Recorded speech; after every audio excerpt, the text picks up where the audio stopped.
Welcome back. Let's remind you can find our top stories on channelstv.com and on youtube.com/channelsweb.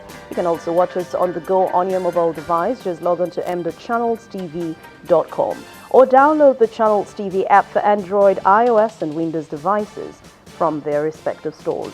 Having the Channels TV and the Channels 24 apps will give you access to news and updates. You'll also have access to the Eyewitness feature, with which you can share pictures, videos, or news of happenings around you. Just install the app, then tap and swipe to reveal the menu. Don't forget to follow the instructions you see. The Federal High Court in Lagos has ordered the interim forfeiture of assets valued at 2.6 billion naira linked to former Petroleum Minister Daisani Alison Madueke. Justice Abdulaziz Anka granted the order at the instance of the Economic and Financial Crimes Commission. The commission told the court that Mrs. Alison Madueke paid cash of 2.6 billion naira for the properties, which were acquired through 4 firms which held the titles in trust for her.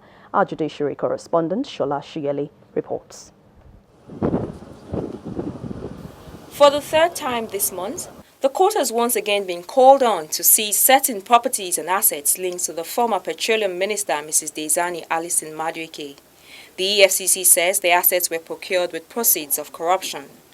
In documents put before the court to justify this assertion, one Sambo Mayana, an investigative officer, says the commission received an intelligence report sometime in 2016 against the former Petroleum Minister, and one lawyer, Donald Amangbo, listed as the first and second respondents in the forfeiture proceedings.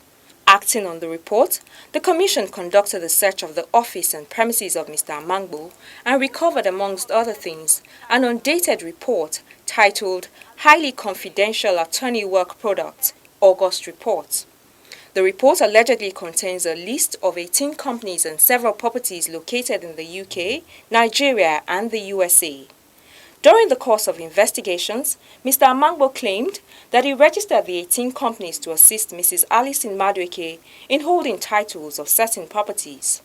The properties were listed to include 21 mixed housing units comprising 8 terrace units of 4 bedrooms each, all en suite, 6 3-bedroom apartments, all en suite, 2 3-bedroom penthouse apartments, and some other properties located at Thurburn and Raymond Street in the Yaba area of Lagos. Others are 16 4-bedroom terrace houses located at Heritage Court Estate, GRA Extension, Port Harcourt, Rivers State, 13 3-bedroom terrace houses located at Mabushi Gardens Estate in Abuja, and 6 flats of 3 bedrooms, a lawn tennis court, a gym, garden located at plot 808, now 135 Awolowo Road, Ikoyi, Lagos. 4 companies, Chapel Properties Limited, Blue Nile Estate Limited, Azinga Meadows Limited, and Vista Point Property Development Limited, were allegedly used to acquire these properties. The head of legal of the EFCC's Lagos office, Mr. Anselm Ozioko, has also told the court that some documents from First Bank of Nigeria PLC confirmed to the commission that payments for all the properties were at the instance of Mrs. Alison Madueke. The total amount of dollars paid for all the properties was put at $16,041.9 million, which between 2011 and 2016 came to about 2.6 billion naira when converted. Some monies in dollars were allegedly picked up from Mrs. Alison Madueke's Asokoro house in Abuja. After detailing the investigative process complete with all these exhibits, the EFCC's counsel urged the court to order the interim forfeiture of all the assets. From what we have gathered, this demonstrates inexplicable greed, and then that is why the federal government is interested, because if we can't jail them here in Nigeria, at least we recover our property, because all these properties belong to us. Justice Anka granted the order and directed the commission to cause it to be published in any national newspaper so that all 5 respondents or anyone with interest in the properties could appear in court within 14 days to show cause why the assets should not be permanently forfeited to the federal government. Shola Shiyeli, Channels Television News. Pensioners in Edo State have continued to press the state government for payment of alleged outstanding pension entitlements ranging from 5 months to 42 months. The retirees say they will continue to use all means possible to get the government to answer them. This protest march disrupts the free flow of traffic at the King Square axis of Ring Road in Benin City, the Edo State capital.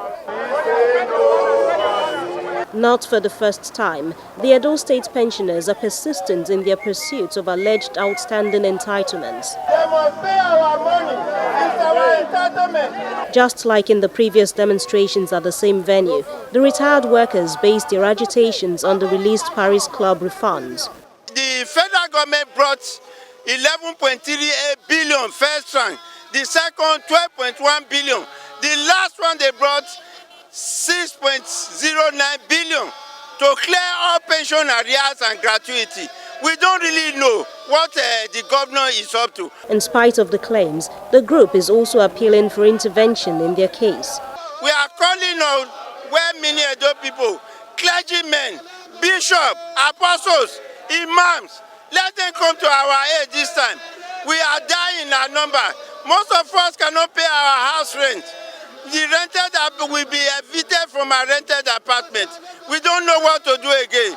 We are praying. We are begging everybody, both old and young, to come to our aid and assist us to prevail on this governor. This demonstration is the 9th in the series, which now features weekly at the King Square axis, as the Edo State pensioners wait for government's response to their demands.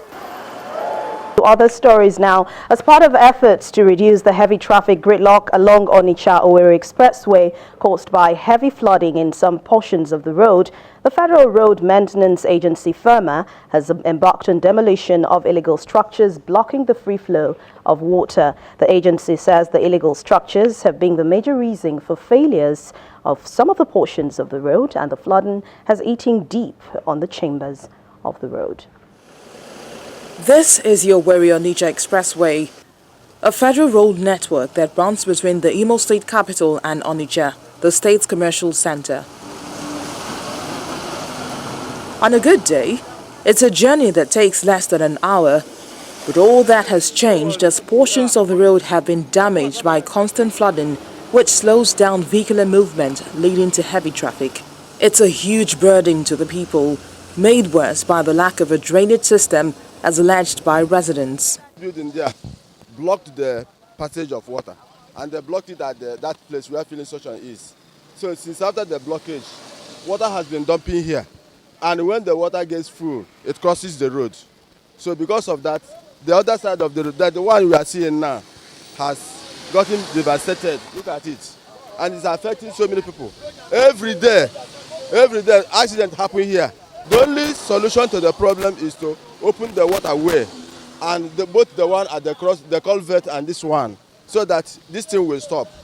Illegal structures have also sprung up along the 90-kilometer Trunk A road, built during the second term of the Olusegun Obasanjo administration. This has compounded the problem.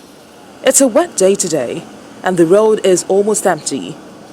Many residents, knowing the situation, would rather not mix rain and traffic. A set of people are undeterred by the weather. Men of the Federal Road Maintenance Agency move into action, pulling down structures believed to be blocking the waterways. Other palliative repairs will also be carried out. We'll continue to do periodic desilting, and at any point we'll observe any construction of any illegal structure along the waterway, it will be demolished. Let our waterways be free, so that it will not initiate failures on our carriageway. Because when they do that, when the waterways are free, we'll have limited failures on the carriageway. FERMA is sure that once the waters begin to flow in the right direction, the situation will improve, but warns that the agency is paying close attention and will not hesitate to pull down structures if necessary. We have more stories for you on News Across Nigeria. Please stay with us.